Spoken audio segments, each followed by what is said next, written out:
Hi friends, welcome back to Aishwarya Mahadev YouTube channel. ನಾನು ಇವತ್ತು veg momos try ಮಾಡಿದ್ದೀನಿ. ಸೊ ಸೂಪರ್ ಟೇಸ್ಟಿಯಾಗಿ ಬಂದಿದೆ. ತರಕಾರಿ ಮನೇಲಿ ಏನು ತರಕಾರಿ ಇರುತ್ತೆ ತರಕಾರಿನ ತಿಂತಾರೆ, ಸ್ವಲ್ಪ ವೆರೈಟಿ ಎಲೆಕೋಸಬೇಕು.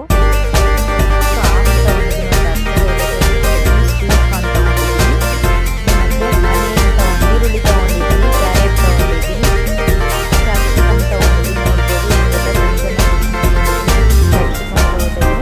ಖಾರಕ್ಕೆ ಎಷ್ಟು ಬೇಕಷ್ಟು ಬೆಳ್ಳುಳ್ಳಿ ಮತ್ತು ಹಸಿಮೆಣಸಿನಕಾಯಿ ತೊಗೊಂಡಿದ್ದೀನಿ. ಜಾಸ್ತಿ ಮಕ್ಕಳನ್ನ ತಿನ್ನೋದ್ರಿಂದ ಹಸಿಮೆಣಸಿನಕಾಯಿ ಬೇಡ,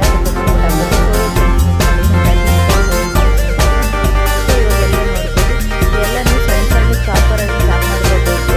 ಕ್ಯಾರೆಟು, ಹಸಿಮೆಣಸಿನಕಾಯಿ, ಈರುಳ್ಳಿ ಮತ್ತು ಕ್ಯಾಪ್ಸಿಕಮ್ಮು ಎಲ್ಲ ಈರುಳ್ಳಿ ಚಾಪ್ ಮಾಡ್ಕೊಳ್ಳೋಣ. ಸೊ ಎಲೆಕೋಸು ಚಾಪ್ ಮಾಡ್ಕೊಳ್ತೀನಿ. ಚಾಪ್ ಬರೋದಿದ್ರೆ ಸಣ್ಣಕ್ಕೆ ಚಾಪ್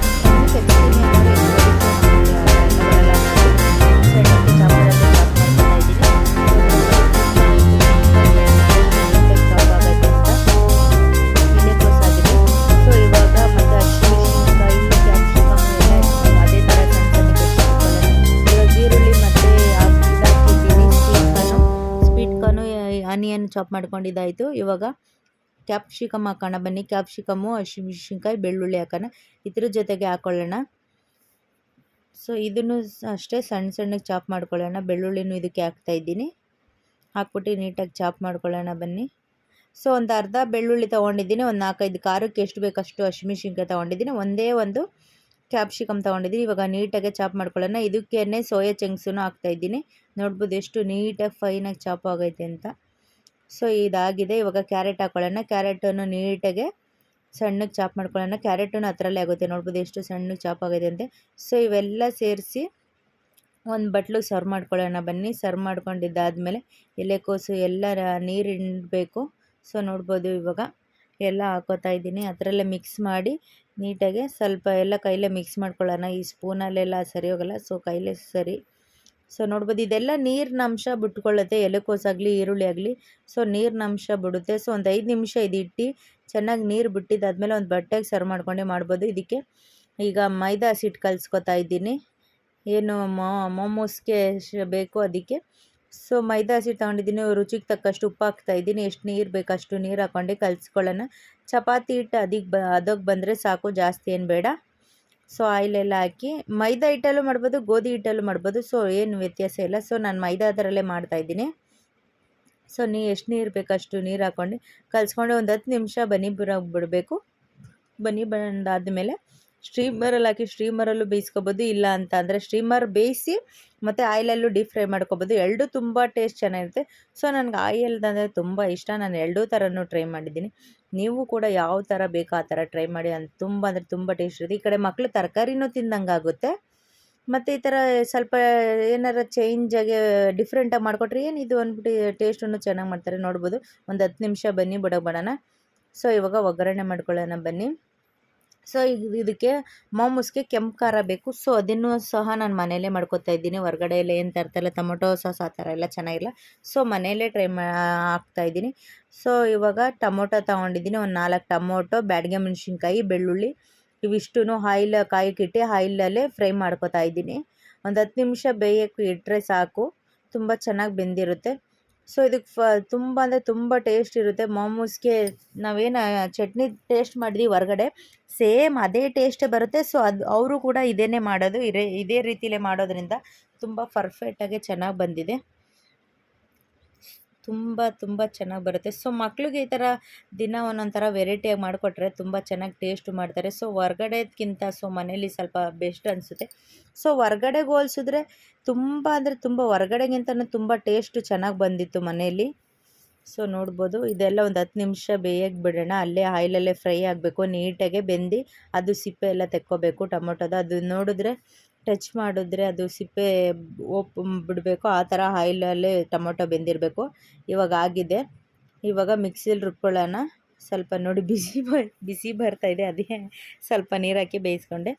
ಸೊ ಇವಾಗ ಅದೇ ಬಾಣಲಿಗೆ ಚಟ್ನಿ ಮಾಡ್ಕೊಳ್ಳೋಣ. ನಾವೇನು ಕೆಂಪು ಖಾರ ಹೇಳಿದ್ದೆ ಅದು ಸ್ವಲ್ಪ ಬಾಯ್ಲ್ ಆಗಿರೋದ್ರಿಂದ ಸೊ ಒಂದು ಸ್ವಲ್ಪ ಎಣ್ಣೆ ಹಾಕಿದ್ರೆ ಸಾಕು. ಸೊ ಇವಾಗೇನು ರುಬ್ಬಿರೋ ಮಿಶ್ರಣ ಇರುತ್ತೆ ಆ ಮಿಶ್ರಣ ಹಾಕೋಣ. ಸೊ ಇದಕ್ಕೆ ಒಂದು ಸ್ವಲ್ಪ ಒಂದು ಅರ್ಧ ಶುಂಠಿ ತುರಿದಿಕ್ಕೊಂಡಿದ್ದೆ, ಶುಂಠಿ ಹಾಕ್ತಾಯಿದ್ದೀನಿ. ಸೊ ಈ ಥರ ಹಾಕ್ಕೊಂಡು ಸ್ವಲ್ಪ ಬಾಡಿಸಿ ಇವಾಗೇನು ರುಬ್ಬಿರೋ ಮಿಶ್ರಣ ಇರುತ್ತೆ ಆ ಮಿಶ್ರಣ ಹಾಕೋಣ. ಸೊ ತುಂಬ ಅಂದರೆ ತುಂಬ ಚಟ್ನಿ ಅಂತೂ ಸಕ್ಕತ್ತಾಯಿತು. ಬರೀ ನನ್ನ ಮಕ್ಕಳು ಚಟ್ನಿನೇ ನೆಕ್ಕೊಂಡು ತಿಂತಿದ್ರು, ಅಷ್ಟು ಸೂಪರ್ ಟೇಸ್ಟಿಯಾಗಿತ್ತು ಚಟ್ನಿ ಕೂಡ. ಸೊ ಮೋಮೋಸೂ ತುಂಬ ಚೆನ್ನಾಗಿ ಬಂದಿತ್ತು, ಚಟ್ನಿನೂ ಅಷ್ಟೇ ತುಂಬ ಪರ್ಫೆಕ್ಟಾಗಿ ಬಂದಿತ್ತು. ಸೊ ನೋಡ್ಬೋದು ಕಲ್ಲರೇ ಹೇಗೆ ಕಾಣ್ತಿದೆ ಅಂತ, ತುಂಬ ಅಂದರೆ ತುಂಬ ಅದ್ರ ಫ್ಲೇವರ್ ಮನೆ ತುಂಬ ಘಮ ಘಮ ಘಮ ಅಂತಿತ್ತು, ಅಷ್ಟು ಫ್ಲೇವರ್ಫುಲ್ಲಾಗೆ ಒಂದೊಳ್ಳೆ ಸೂಪರ್ ಟೇಸ್ಟಿಯಾಗಿರೋ ಚಟ್ನಿ ರೆಡಿ ಆಗೈತೆ. ಸೊ ಒಂದು ಅರ್ಧ ಮುಚ್ಚುಳದಷ್ಟು ವೆನಿಗರ್ ಹಾಕ್ತಾಯಿದ್ದೀನಿ. ವೆನಿಗರ್ ಹಾಕ್ಬೋದು, ಲೆಮನ್ ಹಾಕ್ಬೋದು ನೀವು. ನಾನು ಆಲ್ರೆಡಿ ಮನೆಯಲ್ಲೇ ವೆನಿಗರ್ ಇತ್ತು ಅನ್ನೋದಕ್ಕೋಸ್ಕರ ವೆನಿಗರ್ ಹಾಕ್ತಾಯಿದ್ದೀನಿ. ಮತ್ತು ಸೋಯಾ ಸಾಸ್ ಹಾಕ್ತಾಯಿದ್ದೀನಿ. ಸೋಯಾ ಸಾಸ್ ಹಾಕಿ ಒಂದೆರಡು ಮುಚ್ಚುಳ ಹಾಕಬೇಕು ಸಾಕು, ಜಾಸ್ತಿ ಏನು ಬೇಡ. ಸೊ ಇದಾಕಿ ಸ್ವಲ್ಪ ರುಚಿಗೆ ಎಷ್ಟು ಬೇಕಷ್ಟು ಉಪ್ಪು ಹಾಕಿ ಸೊ ಬಿಡೋಣ. ಅದು ಹಸಿ ವಾಸನೆ ಹೋಗಬೇಕು ಮತ್ತು ಚೆನ್ನಾಗಿ ಕುದ್ದಿ ಸ್ವಲ್ಪ ಗಟ್ಟಿಗೆ ಬರುತ್ತೆ ಚಟ್ನಿ. ಸೊ ಆವಾಗ ಸೂಪರ್ ಟೇಸ್ಟಿಯಾಗಿರೋ ವೆಜ್ಜು ಚಟ್ನಿ ರೆಡಿಯಾಗುತ್ತೆ, ವೆಜ್ ಮೋಮೋಸ್ಗೆ ಟೇಸ್ಟಾಗಿರೋ ಚಟ್ನಿ. ಸೊ ನಾವಲ್ಲಿ ಹೊರಗಡೆ ಹೋದರೆ ಮೋಮೋಸ್ಗಿಂತ ಜಾಸ್ತಿ ಚಟ್ನಿನೇ ಟೇಸ್ಟ್ ಮಾಡ್ತಾಯಿರ್ತೀವಿ, ಅಷ್ಟು ಸೂಪರ್ ಟೇಸ್ಟಿಯಾಗಿ ಸೊ ಸೂಪರ್ ಟೇಸ್ಟಿಯಾಗಿರುತ್ತೆ. ಈ ಥರ ಟ್ರೈ ಮಾಡ್ಬೋದು ನೀವು. ನೋಡಿ ಕಲ್ಲರೇ ಸೂಪರಾಗಿ ಬರ್ತಾಯಿದೆ. ಸೊ ಅದು ಮಾಡ್ತಾಯಿದ್ರೆ ಅದ್ರ ಫ್ಲೇವರ್ ಘಮ ಘಮ ಘಮ ಅಂತ ಮನೆಯಲ್ಲಿ ಅಷ್ಟು ತುಂಬ ಬರ್ತಾಯಿತ್ತು, ತುಂಬ ಸಕ್ಕದಾಗೆ. ನೋಡ್ಬೋದು ಎಷ್ಟು ಕಲ್ಲರಾಗಿ ಬರ್ತಾಯಿದೆ ಅಂತ, ತುಂಬ ಫ್ಲೇವರ್ಫುಲ್ಲಾಗೆ ತುಂಬ ಚೆನ್ನಾಗಿ ಬರ್ತಿತ್ತು. ಸೊ ಹಂಗೆ ಮಿಕ್ಸ್ ಮಾಡ್ತಾಯಿದ್ದೆ, ಸ್ವಲ್ಪ ಗಟ್ಟಿಗೆ ಬರುತ್ತೆ, ತುಂಬ ಆದರೆ ತುಂಬ ಟೇಸ್ಟಾಗಿತ್ತು ಚಟ್ನಿ ಮಾತ್ರ. ಒಂದೊಳ್ಳೆ ಸೂಪರ್ ಟೇಸ್ಟಿಯಾಗಿರೋ ಮೋಮೋಸ್ಗೆ ಚಟ್ನಿ ರೆಡಿ ಆಗ್ತಾಯಿದೆ. ಸೊ ಜಸ್ಟ್ ಒಂದು ಅರ್ಧ ಗಂಟೆ ನಿಮಗೆ ಟೈಮ್ ಇದ್ದರೆ ಸಾಕು, ಒಂದು ಒಳ್ಳೆ ಸೂಪರ್ ಟೇಸ್ಟಿಯಾಗಿರೋ ವೆಜ್ ಮೋಮೋಸ್ ರೆಡಿ, ಚಟ್ನಿನೂ ರೆಡಿ ಆಗುತ್ತೆ. ಸೊ ನೋಡ್ಬೋದು ಎಷ್ಟು ಗಟ್ಟಿಗೆ ಬಂದಿದೆ ಅಂತ, ನೋಡಿದ್ರಾ ಸೂಪರ್ ಟೇಸ್ಟಿಯಾಗಿತ್ತೆ, ಕಲರ್ಫುಲ್ಲಾಗಿ ಟೇಸ್ಟಾಗಿ ರೆಡಿ ಆಗೈತೆ. ಸೊ ಇವಾಗ ನಾವೇನು ಒಂದು ಬಟ್ಲಿಗೆ ಸರ್ವ್ ಮಾಡ್ಕೊತಾ ಇದ್ದೀನಿ. ಸೊ ಇದಾದಮೇಲೆ ಮೋಮೋಸ್ಗೆ ಏನು ಎಲೆಕೋಸು ಹೆಚ್ಚು ಮಾಡ್ಕೊಂಡಿದ್ದೆ ಅದನ್ನೆಲ್ಲ ನೋಡ್ಬೋದು, ಅದು ನೀರು ಬಿಟ್ಕೊಂಡಿದೆ. ಸೊ ಒಂದು ಬಟ್ಟೆಗೆ ಹಾಕ್ಕೊಂಡು ತೆಳು ಇರೋ ಬಟ್ಟೆಗೆ ಅದು ನೀರೆಲ್ಲ ಚೆನ್ನಾಗಿ ಇಂಟ್ಕೊಳ್ಳೋಣ. ಸೊ ಎಲೆಕೋಸು ಅಂದಮೇಲೆ ನೀರು ಬಿಡೋ ಅಂಶನೇ, ಅದು ನೀರಿನ ಅಂಶ ಜಾಸ್ತಿ ಇರುತ್ತೆ. ಸೊ ಅದು ಹಾಗೆ ಹಾಕಿದ್ರೆ ತುಂಬ ಚೆನ್ನಾಗಿರಲ್ಲ, ಟೇಸ್ಟ್ ಇರಲ್ಲ. ಸೊ ಅದಕ್ಕೋಸ್ಕರ ಒಂದು ಬಟ್ಟೆಯಲ್ಲಿ ಸರ್ವ್ ಮಾಡ್ಕೊಂಡು ಅದು ಚೆನ್ನಾಗಿ ನಮ್ಮ ಕೈಲಿ ಎಷ್ಟು ಸಾಧ್ಯನೋ ಅಷ್ಟು ಸಾಧ್ಯ ಆಗಿ ನೀರು ಹಿಂಡ್ಕೋಬೇಕು. ನೀರು ಹಿಂಡಿದಾದ್ಮೇಲೆ ಒಂದು ಬಟ್ಲಿಗೆ ಸರ್ವ್ ಮಾಡಿ ಅದು ಸ್ವಲ್ಪ ಮಸಾಲೆ ಎಲ್ಲ ಹಾಕಿ ಹುರ್ಕೋಬೇಕು. ಸೊ ನೋಡ್ಬೋದು ಚೆನ್ನಾಗೆ ಅದು ನಮ್ಮ ಕೈಲಿ ಎಷ್ಟು ಸಾಧ್ಯನೋ ಅಷ್ಟೂ ಹಿಂಡ್ಕೊಳ್ಳೋಣ. ಹಿಂಡ್ಕೊಂಡಿದ್ದಾದಮೇಲೆ ಸೊ ನೋಡ್ಬೋದು ನೀರೆಲ್ಲ ಹಿಂಡಿದಾದ್ಮೇಲೆ ಈ ಥರ ಬರುತ್ತೆ ಅಂತ, ನೋಡಿ ಹೆಂಗಿದೆ. ಸೊ ನೀರಿನಂಶ ಅಂತೂ ಒಂಚೂರು ಇಲ್ಲ. ಸೊ ಇವಾಗ ರೆಡಿ ಆಗೈತೆ. ಇವಾಗ ಏನಿದ್ರು ಚಟ್ನಿನೂ ರೆಡಿ ಆಯಿತು ಮತ್ತು ಮೋಮೋಸು ರೆಡಿ ಆಯಿತು. ಇವಾಗ ಏನಿದ್ರು ಸ್ಟೀಮರಲ್ಲಿ ಬೇಯಿಸ್ಬೋದು. ನೋಡಿದ್ರಾ ನೋಡಿ, ಸಿಪ್ಪೆ ಬಿಡೋಷ್ಟು ಬಂದಿದ್ದರೆ ಚಟ್ನಿಗೆ ರೆಡಿ ಅಂತ ಅರ್ಥ. ಸೊ ಈ ಥರ ಆದಮೇಲೆ ಚಟ್ನಿ ರೆಡಿ ಆಗೈತೆ. ಅದು ನೋಡಬೇಕು ನೀವು, ಅಲ್ಲಿ ಟೊಮೊಟೊ ಸಿಪ್ಪೆ ತೆಗುತ್ತಾ ಇದ್ದರೆ ಅದು ಓಪನ್ ಆಗಿರುತ್ತೆ. ಸೊ ಅವಾಗ ಅನ್ನಷ್ಟೇ ಟೊಮೊಟೊ ಮಸಾಲ ಬೆಂದಿದೆ ಅಂತ ಅರ್ಥ. ಬೆಂದಿದ್ದಾದಮೇಲೆ ಟೊಮೊಟೊ ಮಸಾಲೆ ರುಬ್ಕೊಂಡಿದ್ದಾದಮೇಲೆ ಈಗ ಮೋಮೋಸ್ಗೆ ಏನು ಆಲ್ರೆಡಿ ನಾವು ಮೈದಾ ಹಿಟ್ಟು ಕಲಸಿಕ್ಕಿದ್ವಿ, ಅದು ಮೈದಾದಲ್ಲಿ ಎಲ್ಲ ಚಪಾತಿಗಿಂತ ಸ್ವಲ್ಪ ದೊಡ್ಡದಾಗಿ ಲಟ್ಟಿಸ್ಕೊಂಡು ಅದನ್ನು ನಮ್ಗೆ ಯಾವ ರೌಂಡ್ ಶೇಪ್ ಬೇಕೋ ಆ ರೌಂಡ್ ಶೇಪಲ್ಲಿ ಒಂದು ತಟ್ಟೆ ಆಗಲಿ ಒಂದು ಮುಚ್ಚುಳದಲ್ಲಾಗಲಿ ಸರ್ವ್ ಮಾಡ್ಕೋಬೋದು. ಇವಾಗ ಮೋಮೋಸ್ದು ಮಸಾಲೆ ಹುರ್ಕೊಳ್ಳೋಣ ಬನ್ನಿ. ಒಂದು 2 ಸ್ಪೂನಷ್ಟು ಆಯಿಲ್ ಹಾಕ್ಕೊಂಡಿದ್ದೀನಿ. ಡೈರೆಕ್ಟ್ ಮಿಶ್ರಣ ಹಾಕ್ತಾಯಿದ್ದೀನಿ. ನಾವು ಎಲೆಕೋಸು ಎಲ್ಲ ಏನು ಮಿಶ್ರಣ ಚಾಪ್ ಮಾಡಿಕೊಂಡಿದ್ದೋ ಅದು ಸ್ವಲ್ಪ ವೆನಿಗರ್ ಹಾಕೋತೀನಿ. ವೆನಿಗರ್ ಹಾಕಿ ಸ್ವಲ್ಪ ರುಚಿಗೆ ತಕ್ಕಷ್ಟು ಉಪ್ಪು ಹಾಕ್ಕೊಳ್ಳೋಣ.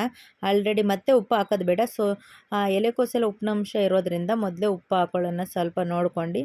ಇವಾಗ ನಾವೇನು ವೆನಿಗರ್ ಇತ್ತು, ವೆನಿಗರು ಮತ್ತು ಸೋಯಾ ಸಾಸು 2 ಹಾಕೋಬೇಕು. ಸೊ ಸೋಯಾ ಸಾಸ್ ಹಾಕೋತಾ ಇದ್ದೀನಿ 2 ಮುಚ್ಚಳದಷ್ಟು ನೋಡ್ಬೋದು. ಸೊ ಸೋಯಾ ಸಾಸ್ ಹಾಕಿ ಸ್ವಲ್ಪ ಬಾಡಿಸ್ಕೊಳ್ಳೋಣ. ಒಂದು ಅರ್ಧಂಬರ್ಧ ಬೇಯಿಸ್ಬೇಕು, ಜಾಸ್ತಿ ನಾವು ಪಲ್ಯಗೆಲ್ಲ ಬೇಯಿಸ್ತೀವಲ್ಲ ಆ ಥರ ಬೇಡ. ಜಸ್ಟ್ 50-50 ಅನ್ನೋ ಹಾಗೆ ಬೇಯಿಸ್ಕೋಬೇಕು ಅಷ್ಟೇ, ಜಾಸ್ತಿ ಉರಿಯೋದು ಬೇಡ.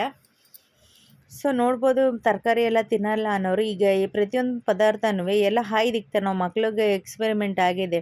ಇದೇನಾರ ತರಕಾರಿ ಎಲೆಕೋಸು ಪಲ್ಯ ಮಾಡಿದಾಗ ಮತ್ತು ಬೇರೆ ಕ್ಯಾಪ್ಸಿಕಮ್ ಪಲ್ಯ ಮಾಡಿದಾಗ ಅದು ರಸ ಅಷ್ಟೇ ಮಾಡ್ಕೊಂಡಿರ್ತಾರೆ. ಮತ್ತೆಲ್ಲ ಬೇರೆ ಬೇರೆ ಆಯ್ದು ಸೈಡಿಗೆ ಒಂದು ಈರುಳ್ಳಿ ತವಿಂದನೂ ಆಯ್ದು ಮಡಗ್ತಾರೆ. ಅಂಥ ಮಕ್ಳಿಗೆ ಒಳ್ಳೆ ಸೂಪರ್ ಕಾಂಬಿನೇಷನ್ ಆಗಿ ಈ ಕಡೆ ವೆಜ್ ಮೋಮೋಸ್ ರೆಡಿ ಆಗುತ್ತೆ. ಸೊ ಈ ಥರ ಚೇಂಜಾಗಿ ಮಕ್ಳಿಗೆ ಮಾಡ್ಕೊಡ್ತಾಯಿದ್ರೆ ಸ್ವಲ್ಪ ತಿನ್ನೋಕ್ಕೂ ಟೇಸ್ಟ್ ಅನಿಸುತ್ತೆ. ಯಾವಾಗ ಒಂದೇ ಥರ ತರಕಾರಿ ಪಲ್ಯ ಅದು ಇದು ಕೊಟ್ಟು ಬೋರ್ ಆಗಿದ್ದಾಗ ನಾವು ಕೂಡ ಒಂದು ಒಳ್ಳೆ ಟೇಸ್ಟಾಗಿರೋ ಮೋಮೋಸು ಟ್ರೈ ಮಾಡ್ಬೋದು, ತರಕಾರಿ ಪಲ್ಯನೂ ಅನ್ಬೋದು, ಎರಡು ಥರನೂ ಅನ್ಬೋದು. ಸೊ ನಾವೀಗೇನು ಪೂರಿದು ಮೈದಾ ಲಟ್ಟಿ ಸಿಕ್ಕಿದ್ವಿ, ಅದು ಬನಿ ಬರೋಕ್ಕೆ ಇಟ್ಟಿದ್ವಿ. ಇವಾಗ ಕಲ್ಲಿನ ಮೇಲೇ ಒಸಿತಾ ಇದ್ದೀನಿ. ನಾನು ಕಲ್ಲು ನೀಟಾಗಿ ಒರೆಸ್ಕೊಂಡು. ಸೊ ಮಣೆ ಮೇಲೆಲ್ಲ ಒಸಿದ್ರೆ ಅಷ್ಟು ಕಂಫರ್ಟಬಲ್ ಇರಲ್ಲ. ಸೊ ಅದಕ್ಕೋಸ್ಕರನೇ ನಾನು ಅಲ್ಲೇ ಹಾಕ್ತಾಯಿದ್ದೀನಿ. ಅಲ್ಲೇ ಹಾಕಿ ದೊಡ್ಡದಾಗಿ ಚೆನ್ನಾಗಿ ಮಾಡ್ಕೊಳ್ಳೋಣ. ಸೊ ಮೊದಲೇ ಹಸಿಟ್ಟು 10 ನಿಮಿಷ 10ರಿಂದ 15 ನಿಮಿಷ ಬಿಟ್ಟಿರಬೇಕು. ಬಿಟ್ಟಿದ್ದಾದಮೇಲೆ ಹಸಿಟ್ಟು ಹಾಕಿ ಇದು ಮಾಡ್ಕೊಳ್ಳೋಣ, ಲಟ್ಟಿಸ್ಕೊಳ್ಳೋಣ. ಬನ್ನಿ, ನಿಮ್ಮ ಮನೇಲಿ ಚಿಕ್ಕ ಪ್ಲೇಟ್ ಇರ್ಬೋದು, ಚಿಕ್ಕದು ಏನಾರ ಮಸಾಲೆ ಪದಾರ್ಥ ಡಬ್ಬದ ಮುಚ್ಚಳ ಇರುತ್ತೆ ನೋಡಿ, ಆ ಥರದ್ರಲ್ಲಿ ಸರ್ವ್ ಮಾಡ್ಕೊಬೋದು. ಎಲ್ಲೂ ಏನು ಕಿತ್ತಾಗೋಲ್ಲ. ಸೊ ಫಸ್ಟು ಟೈಮ್ ಯಾರು ಅಡುಗೆ ಮಾಡೋಕ್ಕೆ ಬರಲ್ಲ ಅನ್ನೋರು ಕೂಡ ಈ ಥರ ಟ್ರೈ ಮಾಡ್ಬೋದು. ಸೂಪರ್ ಟೇಸ್ಟ್ ಇರುತ್ತೆ. ಜಾಸ್ತಿ ಕೆಲಸನೂ ಇಲ್ಲ ಮತ್ತು ತರಕಾರಿನೂ ಅಷ್ಟು ಬೇಕಾಗಿಲ್ಲ. ಎಲ್ಲ ಥರ ತರಕಾರಿ ಬೇಕು ಅನ್ನೋದು ಇಲ್ಲ. ಜಸ್ಟ್ ಮನೇಲಿರೋ ತರಕಾರಿಯಿಂದನೇ ಮಾಡ್ಬೋದು. ಸೊ ನೀವು ನಾನ್ ವೆಜ್ಜಿಂದನೂ ಮಾಡ್ಬೋದು, ವೆಜ್ಜಿಂದನೂ ಮಾಡ್ಬೋದು. ಸೊ ನಾವು ವೆಜ್ ಅವರಾಗಿರೋದ್ರಿಂದ ನಾನು ವೆಜ್ಜಲ್ಲಿ ಅಷ್ಟೇ ತೋರಿಸಿರೋದು, ನಾನ್ ವೆಜ್ಜಲ್ಲೆಲ್ಲ ತೋರ್ಸೋಕೆ ಹೋಗಿಲ್ಲ. ಸೊ ಯಾರು ಅಡುಗೆ ಬರಲ್ಲ ಅನ್ನೋರು ಕೂಡ ಫಸ್ಟು ಟೈಮ್ ಟ್ರೈ ಮಾಡ್ಬೋದು. ಅಷ್ಟೇ ಪರ್ಫೆಕ್ಟಾಗಿ ತುಂಬ ಟೇಸ್ಟಾಗಿ ಬರುತ್ತೆ. ಜಾಸ್ತಿ ಕೆಲಸನೂ ಏನಿಲ್ಲ. ನೋಡ್ಬೋದು, ನನ್ನ ಮುಚ್ಚಳ ಇತ್ತು, ಸಣ್ಣದು ಮುಚ್ಚಳ. ಸೊ ಅದರಲ್ಲೇ ಎತ್ಕೋತಾ ಇದ್ದೀನಿ ನೋಡಿ. ಎಲ್ಲೂ ಕಿತ್ತಾಗೋದಿಲ್ಲ, ಎಷ್ಟು ಪರ್ಫೆಕ್ಟಾಗಿ ಬಂದಿದೆ. ಎಲ್ಲೋ ಕಿತ್ತಾಗುತ್ತೆ, ಹಾಳಾಗುತ್ತೆ ಅಡುಗೆ ಅನ್ನೋರು ಅಷ್ಟು ಭಯ ಇರೋರು. ಏನು ಡೋ ರೆಡಿ ಆಗೈತೆ. ಸೊ ಇವಾಗ ಏನು ರೆಡಿ ಮಾಡಿಕೊಂಡಿದ್ವಿ ಅದರಲ್ಲಿ ಸ್ಟಫಿಂಗ್ ತುಂಬನ. ಸೊ ಆಲ್ರೆಡಿ ನಾವೇನು ಎಲ್ಲ ಬೇಯಿಸಿಕೊಂಡಿದ್ವಿ ಆ ಸ್ಟಫಿಂಗ್ ತುಂಬಿ ನೀಟಾಗಿ ಸ್ವಲ್ಪ ನಾವು ಸೀರೆ ಸರ್ಗೆ ಹೇಗೆ ಮರೆಸ್ತಿರ್ತೀವಿ ಆ ಥರ ನೀಟಾಗಿ ಒಂದೊಂದೇ ಮರ್ಚಿಕ್ಕೋಣ. ಸೊ ಇದೂ ಅಷ್ಟೇ, ಎಲ್ಲೂ ಕಿತ್ತೋಗೋದು ಏನೂ ಆಗೋಲ್ಲ. ಸೊ ನೀಟಾಗಿ ಪರ್ಫೆಕ್ಟಾಗೇ ಬರುತ್ತೆ. ಸೊ ಬೇರೆದಂದರೆ ಕಿತ್ತೋಗೋದು ಎಲ್ಲ ಆಗುತ್ತೆ. ಒಂಥರ ಏನಂದರೆ ಏನೂ ಆಗೋಲ್ಲ. ತುಂಬ ಅಂದರೆ ತುಂಬ ಟೇಸ್ಟಾಗಿ ಪರ್ಫೆಕ್ಟಾಗಿ ಬರುತ್ತೆ. ನೋಡ್ಬೋದು, ನಾನು ಒಂದು ಉದ್ದಕ್ಕೂ ಮಾಡಿದ್ದೀನಿ, ರೌಂಡ್ ಶೇಪು ಮಾಡಿದ್ದೀನಿ, ಎರಡೂ ಥರನೂ ಮಾಡಿದ್ದೀನಿ. ಇವಾಗ ಸ್ಟ್ರೀಮರಲ್ಲಿ ಒಂದು 10 ನಿಮಿಷ ಬೇಯಿಸ್ಕೊಳ್ಳೋಣ, ಜಾಸ್ತಿ ಬೇಡ. ಆಲ್ರೆಡಿ ನೀರಿಕ್ಕಿದ್ದೀನಿ. ಸೊ ತಪ್ಪಲೆಲ್ಲೇ ನಾನು ಸ್ಟ್ರೀಮರ್ ಕೊಟ್ಟು ಬೇಯಿಸ್ತಾ ಇದ್ದೀನಿ. ಇಡ್ಲಿ ಪಾತ್ರೆಯಲ್ಲೂ ಬೇಯಿಸ್ಬೋದು, ಇದರಲ್ಲೂ ಬೇಯಿಸ್ಬೋದು. ನಾನು ಈ ಥರಲ್ಲಿ ಬೇಯಿಸ್ಕೊತಾ ಇದ್ದೀನಿ. ಎಲ್ಲ ನಾವೇನು ಇದು ರೆಡಿ ಮಾಡಿದ್ದು ಮೋಮೋಸು ಅದರಲ್ಲಿ ಇಟ್ಟು ಒಂದು 10 ನಿಮಿಷ ಸಾಕು, ಜಾಸ್ತಿ ಟೈಮು ತೊಗೊಳ್ಳಲ್ಲ. ಒಂದು 10 ನಿಮಿಷ ಟೈಮ್ ಕೊಟ್ಟು ಸ್ಟ್ರೀಮ್ ರೆಡಿ ಮಾಡಿದ್ರೆ ಸಾಕು. ಸ್ಟ್ರೀಮ್ ಕೊಟ್ಟು ಆಮೇಲೆ ಆಯಿಲಲ್ಲಿ ಫ್ರೈ ಮಾಡಬೇಕು, ಡೈರೆಕ್ಟ್ ಮಾಡೋಂಗಿಲ್ಲ, ಟೇಸ್ಟ್ ಬರೋಲ್ಲ. ಸೊ ನೋಡ್ಬೋದು ಎಲ್ಲ ರೆಡಿಯಾಗಿದೆ. ಸೊ ಒಂದು 10 ನಿಮಿಷ ಟೈಮ್ ಕೊಟ್ಟರೆ, ಇಡ್ಲಿ ಹೇಗೆ 10 ನಿಮಿಷ ಬೇಯಿಸ್ತೀವಿ ಅದೇ ಥರ ಸ್ಟ್ರೀಮರಲ್ಲಿ ಒಂದು 10 ನಿಮಿಷ ಟೈಮ್ ಕೊಟ್ಟರೆ ತುಂಬ ಚೆನ್ನಾಗಿ ಪರ್ಫೆಕ್ಟಾಗಿ ಮೋಮೋಸ್ ರೆಡಿಯಾಗಿರುತ್ತೆ. ಸೊ ಈ ಥರ ಟೇಸ್ಟ್ ಮಾಡೋರು ಮಾಡ್ಬೋದು. ನಮಗೆ ಸ್ಟ್ರೀಮರಲ್ಲಿ ಅಷ್ಟು ಇಷ್ಟ ಆಗಲಿಲ್ಲ, ಟೇಸ್ಟ್ ಬರಲ್ಲ ಅನ್ನೋರು ಆಯಿಲಲ್ಲೂ ಫ್ರೈ ಮಾಡ್ಕೊಬೋದು. ಸೊ ಇವಾಗ ರೆಡಿಯಾಗಿರುತ್ತೆ. 10 ನಿಮಿಷ ಟೈಮ್ ಕೊಟ್ಟು ಇಷ್ಟ ತಕ್ಷಣ ನೋಡ್ಬೋದು ಎಷ್ಟು ಸೂಪರ್ ಟೇಸ್ಟಿಯಾಗಿ ಮೋಮೋಸ್ ರೆಡಿ ಆಗೈತೆ ನೋಡಿ. ಸೊ ಸಕ್ಕ ಟೇಸ್ಟ್ ಆಗಿದೆ. ಇವಾಗ ನಾನು ಆಯಿಲಲ್ಲೂ ಫ್ರೈ ಮಾಡ್ಕೊತಾ ಇದ್ದೀನಿ. ಸೊ ನಾನು ಎರಡೂ ಥರ ಟ್ರೈ ಮಾಡಿದ್ದೀನಿ. ಸೊ ನನಗೆ ಸ್ಟ್ರೀಮರ್ಗಿಂತ ಜಾಸ್ತಿ ಆಯಿಲ್ದೇ ಜಾಸ್ತಿ ಇಷ್ಟ ಆಯಿತು. ನಮ್ಮ ಮನೇಲಿ ಎಲ್ಲರಿಗೂ ಆಯಿಲ್ ಫ್ರೈ ಮಾಡಿದ್ದೆ ತುಂಬ ಇಷ್ಟ. ಸೊ ಅದಕ್ಕೋಸ್ಕರ ನಾನು ಎರಡೂ ಥರನೂ ಟ್ರೈ ಮಾಡಿದ್ದೀನಿ, ಎರಡೂ ಥರನೂ ವೀಡಿಯೋ ತೋರಿಸಿದ್ದೀನಿ ನಿಮಗೆ. ಸೊ ಯಾವ ಥರ ಈಸಿ ಅನಿಸುತ್ತೆ ಆ ಥರ ಟ್ರೈ ಮಾಡಿ. ಸೊ ಎಲ್ಲೂ ವೀಡಿಯೋ ಸ್ಕಿಪ್ ಮಾಡಿದ್ರೆ ನೀಟಾಗಿ ಟ್ರೈ ಮಾಡಿ ನೋಡಿ. ಇದೇ ಥರ ಫ್ರೆಂಡ್ಸ್ ಆ್ಯಂಡ್ ಫ್ಯಾಮಿಲಿಗೆ ಶೇರ್ ಮಾಡಿ, ಸಪೋರ್ಟ್ ಮಾಡ್ತಾಯಿರಿ. ಇದೇ ಥರ ಹೊಸ ವೀಡಿಯೋಗಾಗಿ ಮತ್ತೆ ಕಾಯ್ತಾಯಿರಿ. ಓಕೆ, ಬಾಯ್, ಸಿಗೋಣ ಫ್ರೆಂಡ್ಸ್. ಸೊ ಸೂಪರ್ ಟೇಸ್ಟಿಯಾಗಿದೆ. ಸೊ ಕೆಂಪು ಖಾರ ಮತ್ತು ಮಯೋನೀಸು ಮನೆಯಲ್ಲೇ ಇತ್ತು. ಸೊ ಅದಕ್ಕೋಸ್ಕರ ಎರಡೂ ಹಾಕ್ಕೊಂಡಿದ್ದೀನಿ. ಸೊ ಸೂಪರ್ ಅಂದರೆ ಸೂಪರ್, ಹೊರ್ಗಡೆಗಿಂತ ಅಷ್ಟು ಸಕ್ಕತ್ತಾಗಿ ಬಂದಿತ್ತು. ಅದು ಹೇಳೋಕ್ಕೆ ಸಾಧ್ಯ ಇಲ್ಲ. ಅದು ಮಾಡಿ ಟೇಸ್ಟ್ ಮಾಡಿದವ್ರಿಗೆ ಅಷ್ಟೇ ಗೊತ್ತು ಆ ಥರ. ಸೊ ಓಕೆ ಫ್ರೆಂಡ್ಸ್, ನೋಡಿದ್ರಲ್ವಾ, ಇಷ್ಟೊತ್ತವ್ರಿಗೆ ಎಲ್ಲೂ ಹ್ಯಾಡ್ ಸ್ಕಿಪ್ ಮಾಡ್ದಿರಾ ನೋಡಿ. ತುಂಬ ಅಂದರೆ ತುಂಬ ಟೇಸ್ಟ್ ಇರುತ್ತೆ. ಸ್ವಲ್ಪ ಆ್ಯಡ್ ಸ್ಕಿಪ್ ಮಾಡಿ ಎಲ್ಲ ಮಧ್ಯ ಸ್ವಲ್ಪ ಓಡಿಸಿ ನೋಡಿದ್ರೆ ಅಷ್ಟು ನೀಟಾಗಿ ಪರ್ಫೆಕ್ಟಾಗಿ ಗೊತ್ತಾಗಲ್ಲ. ಸೊ ಇದೇ ಥರ ಹೊಸ ವೀಡಿಯೋಗಾಗಿ ಕಾಯ್ತಾಯಿರಿ. Okay, bye friends, take care. Next ಬ್ಲಾಗಲ್ಲಿ ಸಿಗೋಣ.